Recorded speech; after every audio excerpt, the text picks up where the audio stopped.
दोस्तों नमस्कार। दोस्तों 6 गीगाहर्ट्ज बैंड ये नया बैंड खुलने वाला है और कई लोगों का मानना है ये 6G के लिए है। इसलिए दोस्तों कल ये जब आर्टिकल आया और ये हेडलाइन आया इकोनॉमिक टाइम्स में, काफी लोग जो है इससे कंसर्न हो गए कि क्या ये लड़ाई इस बैंड को भी बर्बाद कर देगी। क्योंकि लड़ाई किस में हो रही है, यूएस वेंडर्स जो कि एप्पल है, सिस्को है, ब्रॉडकॉम है, एचपी है, वो जॉइंटली अपोज कर रहे हैं जियो एंड वोडाफोन आइडिया को इस बैंड के यूसेज के ऊपर। अभी दोस्तों आज का जो वीडियो है पूरी तरह से मैं जो है खबरों की पीछे का कहानी आपको बताऊंगा। तो पहले तो मैं आपको बता दूं ये खबर आई कहां से। ये खबर आई थी, ये वाला जो डॉक्यूमेंट आपको दिख रहा है टीआरआई के कंसल्टेशन पेपर का। ये कंसल्टेशन पेपर शुरू किया था टीआरआई में, जो रिलीज हुआ था सितंबर 30 सितंबर 2025, क्लोजिंग डेट 4/11/2025। काउंटर कमेंट्स आए इसके Apple, Amazon, Broadcom, Cisco, Meta, HP वगैरह ने जो है ये कमेंट भेजा। तो इस कमेंट के कारण ये जो है हेडलाइन ट्रिगर हुआ जो आपको नजर आ रहा है यहाँ पे, है ना। तो मैं दोस्तों बिना किसी समय बर्बाद किए सीधा मैं अपने स्लाइड डेक के ऊपर जाता हूं। तो बहुत ही ज्यादा स्ट्रक्चर तरीके से मैं आपको समझाऊंगा। पहला, ये कंट्रोवर्सी है क्या, 6 गीगाहर्ट्ज बैंड किसके लिए इस्तेमाल होने वाला है, और 6 गीगाहर्ट्ज के अंदर में जो लड़ाई चल रही है इससे उपभोक्ताओं को क्या नुकसान होगा, और जो नैरेटिव जो है ऑपरेटर्स कर रहे हैं या फिर जो यूएस लॉबी कर रही हैं उसमें क्या कॉन्ट्रडिक्शंस हैं, क्या वो सच बोल रहे हैं या उसके अंदर में कुछ ऐसी चीजें हैं जो कि ऐसा देखा जाएगा कि कॉन्ट्रडिक्शंस हैं, मतलब उनके आर्गुमेंट सही नहीं है, आपस में एक विरोधाभास है उसके अंदर में। तो सारी चीजें आपको परत परत समझ में आएगी। ये पूरा वीडियो अंत तक देखिए क्योंकि ये बहुत ही इंपॉर्टेंट है और इसमें मैं आखिरी में सोल्यूशन भी बताऊंगा जो कि विन विन फॉर एवरीबॉडी होने वाला है। तो पहला दोस्तों ये है कि कॉन्टेक्स्ट क्या है, why 6 gigahertz matters. 6 gigahertz band को पोजीशन किया गया है आईएमटी के लिए, इसका मतलब 5G एंड 6G के लिए और हाई स्पीड वाईफाई के लिए। अब इसको इसमें क्या है कि कैबिनेट का डिसीजन ऑलरेडी आ गया था। इसके अंदर में कैबिनेट ने ऑलरेडी डिसाइड कर लिया था कि कुछ पोर्शन वाईफाई के लिए होगा और कुछ पोर्शन आईएमटी के लिए होगा। कितना पोर्शन वाईफाई के लिए होगा, कितना पोर्शन आईएमटी के लिए होगा, ये हम जो है मैं अपने वेबसाइट में जो मेरा ये डायग्राम है उससे आपको समझा देता हूं। देखिए 6 गीगाहर्ट्ज को मैं थोड़ा सा वो कर देता हूं, जूम कर देता हूं जिससे कि आपको ढंग से दिखे। अगर आप देखें 6 गीगाहर्ट्ज बैंड कहां से शुरू होता है, ये शुरू होता है 5925 मेगाहर्ट्ज, खत्म होता है 7125 मेगाहर्ट्ज, ठीक है ना। ये कितना बड़ा बैंड है, ये 1200 मेगाहर्ट्ज का बैंड है। 500 मेगाहर्ट्ज का जो ब्लॉक है ये आपका डी लाइसेंसिंग के लिए, वाईफाई की तरह, जिस तरह से 2 गीगाहर्ट्ज बैंड 5 गीगाहर्ट्ज बैंड को वाईफाई के लिए खुला है, उसी तरह से 6 गीगाहर्ट्ज बैंड में ये 500 मेगाहर्ट्ज का ब्लॉक वाईफाई के लिए खुलने वाला है। डीओटी ने प्रक्रिया शुरू कर दी है।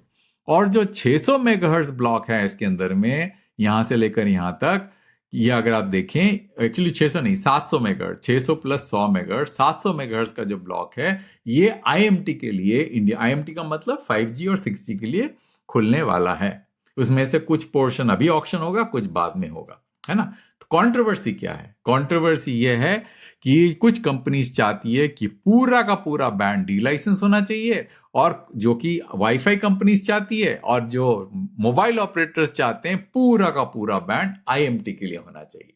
यही कंट्रोवर्सी है, इसी में लड़ाई चल रही है।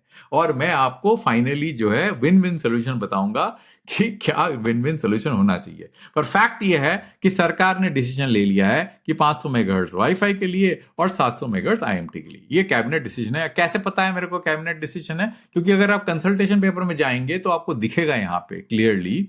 ये देखिए, union cabinet has taken the following decision, 687 megahertz spectrum has been reform for IMT. उसमें से उन्होंने 6 गीगाहर्ट्ज बैंड के पोर्शंस आइडेंटिफाई किए हैं। ये देखिए, ये वाला जो पोर्शन है, कौन सा वाला पोर्शन, ये वाला, यहाँ पे कुछ पोर्शन यहाँ का, ये वाला पोर्शन जो है ये कब रिलीज होगा, ये वाला पोर्शन रिलीज होगा 2030 को, है ना। और ये वाला पोर्शन जो कि सामने वाला पोर्शन है, ये वाला पोर्शन, इसका 300 मेगाहर्ट्ज वाला पोर्शन, ये इमीडिएटली अवेलेबल है और इसके साथ में ये भी इमीडिएटली अवेलेबल है। इसका मेंशन इसलिए नहीं है क्योंकि पहले से खाली था, इसको रिफॉर्म नहीं किया गया है। तो अगर दोबारा जाएंगे तो देखेंगे ये वाला पोर्शन इमीडिएटली अवेलेबल है, ये बाद में अवेलेबल है, बाकी इस डिस्कशन में कोई इसका महत्व नहीं है। उसके बाद अगर आप देखें तो टीआरआई कंसल्टेशन पेपर में एक चीज और मेंशन है, देखिए यहां पे क्या लिखा है, further DoT through is letter dated 8/5/2005। TRAI कह रहा है कि डीओटी अपने लेटर के थ्रू ये कह रहा है, इन्फॉर्म कर रहा है टीआरआई में, it has decided to delicense lower portion of the 6 gigahertz band. कौन सा पोर्शन? 5925 से लेकर 6425 megahertz for low power application, relevant rules under consideration for department for notification. कौन सा? फिर से जाके देखते हैं, ये वाला पोर्शन। तो मानते हैं ना दोस्तों कि डीओटी और गवर्नमेंट ने डिसीजन ले लिया है, अब नोटिफिकेशन नहीं आया वो अलग बात है। अब देखते हैं दोस्तों आगे की कहानी क्या है। कहानी यह है कि adjacent license and unlicense band का कोएग्जिस्टेंट बड़ा मुद्दा है। कहने का मतलब दोस्तों यह है कि आपने तो इसको इस तरह से असाइनमेंट के लिए जो है ऑलरेडी डिसाइड कर लिया है, दोनों बैंड एडजेसेंट है और ये जो बॉर्डर है इसमें इंटरफेरेंस होने के चांसेस हैं। मैं कई वीडियो में इंटरफेरेंस समझाने की कोशिश कर रहा हूं और वो कैसे इंटरफेरेंस होगा उसके बारे में भी हम बात करेंगे, है ना। तो ये कोएग्जिस्टेंस कैसे होगा इसके बारे में जो है डिस्कशन इंपॉर्टेंट है और इससे जो है आपको पता चलेगा कि किस तरह से कॉन्ट्रडिक्शंस जो है, कुछ ऑपरेटर अपने आर्गुमेंट में कॉन्ट्रडिक्शंस लेके आ रहे हैं, उससे प्रॉब्लम हो सकता है। और ये क्रिटिकल बॉर्डर 6425 जो मैं आपको बता रहा था यहाँ पे 6425, ये बॉर्डर की का डिस्कशन बहुत इंपॉर्टेंट है। आगे चलते हैं। गवर्नमेंट ने डिसीजन ले लिया है जो आपको बता चुका हूं, ये वाला पोर्शन जो है आपका इमीडिएट अवेलेबल होगा, ये 2030 में होगा। टोटल मिला के करीब 700 मेगाहर्ट्ज बैंड आईएमटी के लिए है और डीओटी ने एक नोटिफिकेशन इशू किया था। कौन सा नोटिफिकेशन है वो भी आपको दिखा देता हूं। नोटिफिकेशन कहां गया वो नोटिफिकेशन, ये नोटिफिकेशन, इस नोटिफिकेशन में डीओटी ये आया था 16 मई 2025 को। ये आपका डी लाइसेंसिंग के लिए नोटिफिकेशन था जिसमें उन्होंने कहा था कि लो पावर, देखिए low power and very low power application और बैंड भी मेंशन था 6925 से लेकर 6425। ये आपका डीओटी का नोटिफिकेशन है। ये पब्लिक, एक्चुअली ये पब्लिक कंसल्टेशन का नोटिफिकेशन है, अभी तक फाइनल नोटिफिकेशन आया नहीं है, ठीक है। तो इन्होंने ये कह दिया design for and design to protect IMT. Low power क्यों? उनको आईएमटी को प्रोटेक्ट करना था और भी रीजंस थे, उसमें नहीं जाएंगे इस वीडियो में। ऑपरेटर का पोजीशन मैंने बता दिया, initially wanted the full band for IMT.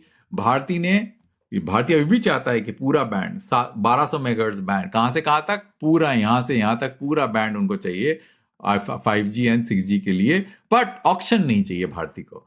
Vodafone idea ने पहले क्या था, उसको उनको भी पूरा बैंड चाहिए था पर उनको इमीडिएट ऑक्शन चाहिए था। पर उन्होंने जो काउंटर कमेंट्स डाले हैं वोडाफोन आइडिया का, अगर आप जाएं वोडाफोन आइडिया का काउंटर कमेंट्स, वहां पे उन्होंने इस चीज को एम्फसाइज नहीं किया।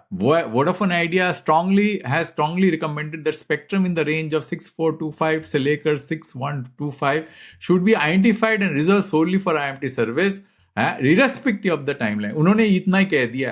पहले तो वो कह रहे थे कि पूरा, अब वो कह रहे हैं 6425 से लेकर 7425 जो कि सरकार का डिसीजन है और ऑक्शन के टाइमलाइन के ऊपर अब नहीं बात। पहले कह रहे थे कि इमीडिएट ऑक्शन होना चाहिए पर अब नहीं कह रहे हैं। और जियो क्या कह रहा है, वो एग्रेसिवली आईएमटी के लिए पूरा स्पेक्ट्रम बैंड। अब देखिए जियो के जो काउंटर कमेंट्स आए हैं उसमें भी complete 1200 megahertz spectrum in 6G from this to this 6925 से लेकर 7125 should be put for auction immediately with delayed payment starting from actual availability और टाइम फ्रेम। जब मिल जाए वहां पर डिलेड पेमेंट हो जाए, पर ऑक्शन अभी होना चाहिए। जियो का कहने का मतलब ये है। अच्छा, कॉन्ट्रडिक्शन की बात करते हैं दोस्तों। अब ये कॉन्ट्रडिक्शन वाला पोर्शन सबसे ज्यादा इंपॉर्टेंट है। ये थोड़ा टेक्निकल भी है बट ये हाईली कॉन्ट्रडिक्टेड है, क्योंकि जियो जो है थोड़ा सा मतलब डुप्लीकेट स्टैंड ले रहा है। जियो तो कह तो रहा है कि पूरा का पूरा स्पेक्ट्रम जो है वो आईएमटी के लिए होना चाहिए, पर जियो को ये भी पता है कि ये स्पेक्ट्रम नोटिफिकेशन के लिए आ गया है, अनलाइसेंस के लिए, डी लाइसेंस के लिए। तो जब ये नोटिफिकेशन आया था तो एक आर्टिकल जो है मैंने इकोनॉमिक टाइम्स में देखा था, उसके अंदर में ये हेडलाइन है, Jio breaks ranks with peers over 6 gigahertz band WiFi. अब वो क्या कह रहे हैं, इसको मैं थोड़ा सा जूम कर देता हूं। इसमें वो ये कह रहे हैं कि the telecom industry is divided over central decision to relicense 6 gigahertz band. अब जियो कह रहा है कि it supports higher power for WiFi. मतलब चलिए वाईफाई कर तो लीजिए पर पावर बढ़ा दीजिए। कितना बढ़ा दीजिए? जितना 5 गीगाहर्ट्ज बैंड में पावर जो है अलाउड है। 5 गीगाहर्ट्ज बैंड में पावर, हाई पावर क्यों अलाउड है? क्योंकि वहां पे कोई इंटरफेरेंस आईएमटी के साथ में कोई इशू नहीं है, ठीक है ना। तो यही वो कह रहे हैं, जियो ये कह रहा है कि भाई देखिए पावर बढ़ा दीजिए इस वाले, अगर आप करना चाहते हैं आईएमटी यहां पे तो कर लीजिए, सॉरी करना चाहते हैं, अगर डी लाइसेंस करना चाहते हैं वाईफाई तो कर लीजिए, पर यहां पे पावर बढ़ा दीजिए जिससे कि हम यूबीआर कर सकें। जो यूबीआर जियो कर रहा है 5 गीगाहर्ट्ज बैंड में, वो 6 गीगाहर्ट्ज में, मतलब उनका मानना यह है कि पावर बढ़ाने से इस बैंड का यूबीआर के लिए इस्तेमाल हो सकता है, लो पावर में तो नहीं हो सकता। तो जियो ने अपना पोजीशन चेंज कर दिया है, वो दोनों तरफ से खेल रहा है, कह रहा है पूरा होना चाहिए और अगर करते हो तो पावर भी बना देना चाहिए। तो conflict with low power intent. अब मैं बताता हूं कि जियो का जो पॉइंट है कि पावर बढ़ा देना चाहिए, उससे किस तरह से कॉन्ट्रडिक्शन होता है आईएमटी स्पेक्ट्रम ऑक्शन के लिए। अब ये समझना बहुत ज्यादा जरूरी है दोस्तों। अब मैं आपको बताता हूं दोस्तों कि सीधा चलते हैं जो कि यूएस कंपनीज के सबमिशंस के ऊपर बात करते हैं। जो यूएस कंपनी ने सबमिशन किया है उसके ऊपर दोस्तों एक डायग्राम है, उस डायग्राम को समझ लेते हैं अच्छे से। आपको दिख रहा है ये डायग्राम? ये डायग्राम बहुत ही ज्यादा कॉम्प्लिकेटेड लग रहा होगा आपको, है ना। देख रहे हैं आपको किस तरह का फिल्टर रिस्पॉन्स बना रखा है यूएस कंपनीज ने। देखिए ऐसे करके, इसको समझ नहीं सकते, इसको पढ़ के यहाँ पे मैं आपको आसान भाषा में इसको समझाने की कोशिश करता हूं। तो इसके लिए क्या करेंगे, हम अपने डायग्राम में चलेंगे जो मैंने अपने वेबसाइट में डाला हुआ है। अब क्या मैं आपको बताता हूं प्रॉब्लम क्या है। प्रॉब्लम यह है कि जो वाईफाई डिवाइसेस है, जो कमर्शियल वाईफाई डिवाइसेस हैं, उनका फिल्टर पूरे के पूरे बैंड के लिए है, पूरा बैंड के लिए। उन्होंने ऐसा नहीं फिल्टर बनाया है कि यहां से लेकर यहां तक, ये उनका कहना है, ये अमेरिकन कंपनीज का कहना है। यहां पे जो ये इन्होंने जो सबमिशन किया है टीआरआई को, जो अभी रिसेंटली भेजा है 18 नवंबर को, इनका कहना है कि फिल्टर पूरे बैंड के लिए है, ठीक है ना। जब उन्होंने कहा है फिल्टर पूरे बैंड के लिए, इसका मतलब क्या हुआ दोस्तों कि इस बैंड के अंदर में कुछ भी वाईफाई सिस्टम अगर काम करेगा वो स्पिल ओवर करेगा इंटरफेरेंस इधर आईएमटी की तरह, क्योंकि फिल्टर डिजाइन जो है कभी भी रेक्टेंगुलर नहीं होता हो। क्योंकि यहां पे तो खैर फिल्टर यहां पे तक अगर लिमिट भी करते हैं तब भी इंटरफेरेंस होगा, पर इनका तो जो है फिल्टर जो है यहां तक जा रहा है। इसका मतलब क्या हुआ कि जब वो ट्रांसमिट करेंगे, इस बैंड में भी ट्रांसमिट करेंगे, लीकेज होगा एडजेसेंट चैनल में, वो लीकेज जो है आईएमटी स्पेक्ट्रम के अंदर में जाएगा। अब क्या है दोस्तों, इस लीकेज का इतना इंपॉर्टेंस नहीं है। क्यों नहीं है मैं आपको बताता हूं दोस्तों। इतना इंपॉर्टेंस नहीं है from an IMT spectrum interference. क्यों? क्योंकि ये वाला पोर्शन तो वैसे ही लो पावर ट्रांसमिट करेगा, बहुत ज्यादा लो है। अगर आप देखें, फिर मैं आपको लेके दिखा देता हूं कि जो नोटिफिकेशन है सरकार का, उसमें अगर आप देखें, नोटिफिकेशन मतलब जो प्रपोज नोटिफिकेशन है, उसमें पावर लेवल्स इतना कम है कि उससे कुछ खास फर्क पड़ने वाला नहीं है। ये देखिए, ये आपका पावर लेवल्स हैं। ये पावर लेवल्स कितना है? 30 डीबीएम, बहुत कम। आप कन्वर्ट कर लीजिए वॉट में, कुछ नहीं, 14 डीबीएम, बहुत ज्यादा कम। तो और इन्होंने आउट ऑफ बैंड एमिशन के लिमिट्स भी दिखा रखे हैं, तो इससे ज्यादा फर्क पड़ने वाला नहीं है आईएमटी वाले पोर्शन में। बट दिक्कत दोस्तों ये है कि जब आईएमटी ट्रांसमिट करेगा, इसमें हाई पावर में ट्रांसमिट करेगा, और वो आपस में तो जो है कोऑर्डिनेट कर लेंगे, जो मैंने पिछले वीडियो में बनाया था सिंक्रोनाइज करके। पर इस एज के अंदर में वाईफाई ऑल्सो टीडीडी टाइप का सिस्टम है, वो कभी भी आईएमटी के साथ में कोऑर्डिनेट नहीं कर सकता, अपलिंक एंड डाउनलिंक, वो नहीं पॉसिबल है। तो इधर जो है लीकेज अगर होगा, इधर अगर लीकेज होगा तो आपके वाईफाई सिस्टम्स के अंदर में प्रॉब्लम हो सकता है कि नहीं दोस्तों। अब दोस्तों जियो की बात करते हैं। अब क्योंकि मैंने आपको बताया कि वाईफाई वैसे ही लो पावर में ट्रांसमिट करेगा तो यहां पे खास इंटरफेरेंस होगा नहीं। अब जियो कह रहा है कि भाई इसके अंदर में पावर बढ़ा दो। जब इसमें पावर आप बढ़ा दोगे तो ये लीकेज भी तो बढ़ जाएगा ना, बढ़ेगा कि नहीं बढ़ेगा। और आप क्या कह रहे हैं, सरकार क्या कह रही है कि मैंने 300 मेगाहर्ट्ज स्पेक्ट्रम यहां पे पहले ऑक्शन करूंगा, खाली करूंगा, उसके बाद अगले राउंड में ये वाला स्पेक्ट्रम लेके आऊंगा 2030 में, और ये वाला स्पेक्ट्रम 100 मेगाहर्ट्ज 300 के साथ ऑक्शन कर दूंगा। तो ये वाला जो पोर्शन है, ये वाला जो 300 मेगाहर्ट्ज स्पेक्ट्रम ऑक्शन करने वाली है सरकार, जहां पे जिसमें कंसल्टेशन चल रहा है, अगर इस ब्लॉक के अंदर में पावर बढ़ गया और 5 गीगाहर्ट्ज तक हो गया, जो कि आज के तारीख में काफी लो है, 30 डीबीएम 14 डीबीएम है, उससे खास फर्क नहीं पड़ेगा। इससे क्या होगा, इसका एक पोर्शन जो है अनयूजेबल हो जाएगा। आप समझ रहे हैं ना मैं क्या कह रहा हूं? इसका एक पोर्शन अनयूजेबल हो जाएगा। क्यों हो जाएगा? क्योंकि यहां से जैसे ही पावर इंक्रीज करेंगे वाईफाई का, लीकेज यहां पे आईएमटी में आ जाएगा।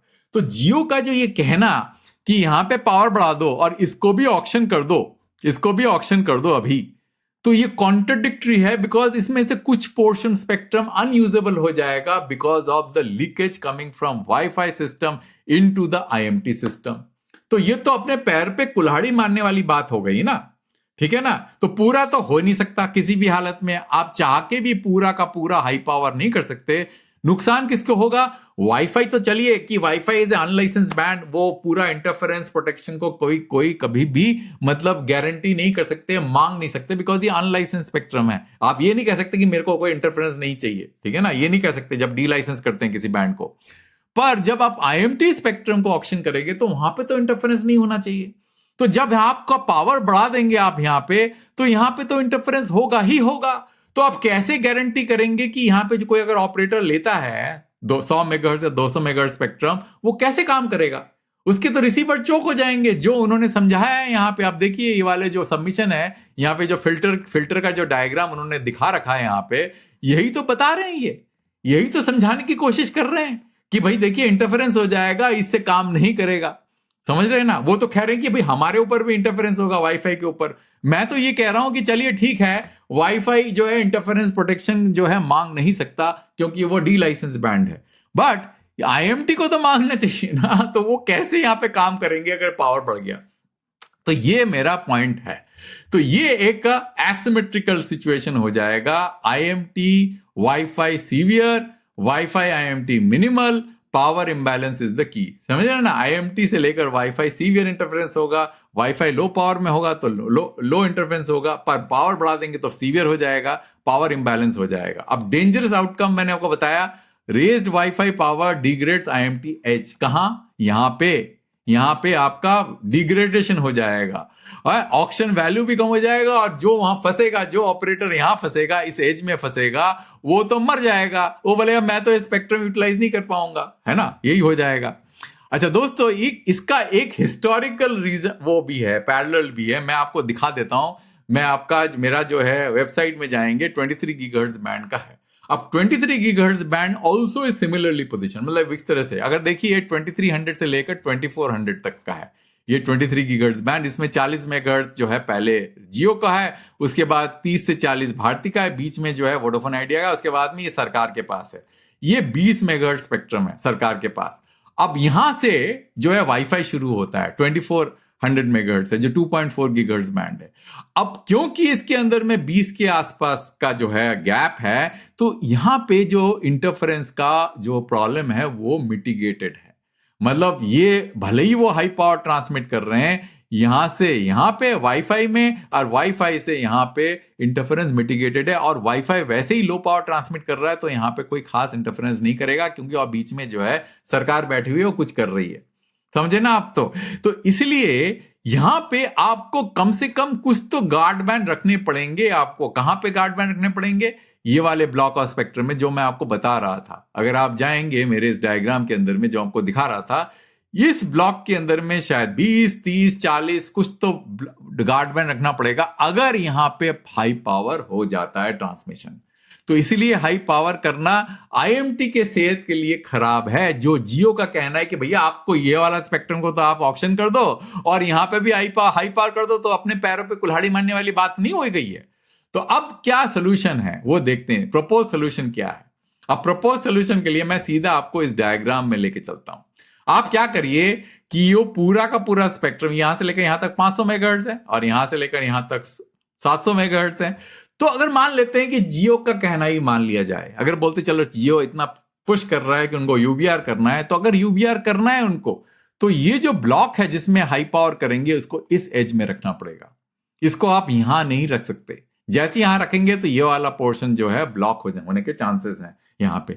तो जियो के लिए आपको 160 मेगाहर्ट्ज का एक चंक बना लीजिए, हाई पावर कर दीजिए, उसको सबसे नीचे रख दीजिए, सबसे मतलब स्टार्टिंग ऑफ द बैंड। उसके बाद आप लो पावर कर दीजिए, है ना? और ये बाकी जो है आईएमटी को जैसे करना है कर दीजिए। अगर मान लीजिए आईएमटी से इंटरफेरेंस हो भी रहा है, यहां पे मान लीजिए आपका इंटरफेरेंस आ रहा है यहां से, तो वाईफाई जो है is a delicense band, वो इतना इंटरफेरेंस को मतलब झेलने के लिए बना होना चाहिए। वैसे भी वो इंडोर करेगा, लो पावर करेगा, तो मेरे हिसाब से जो है बिना गार्ड बैंड के यहाँ पे काम चल जाना चाहिए मेरे हिसाब से।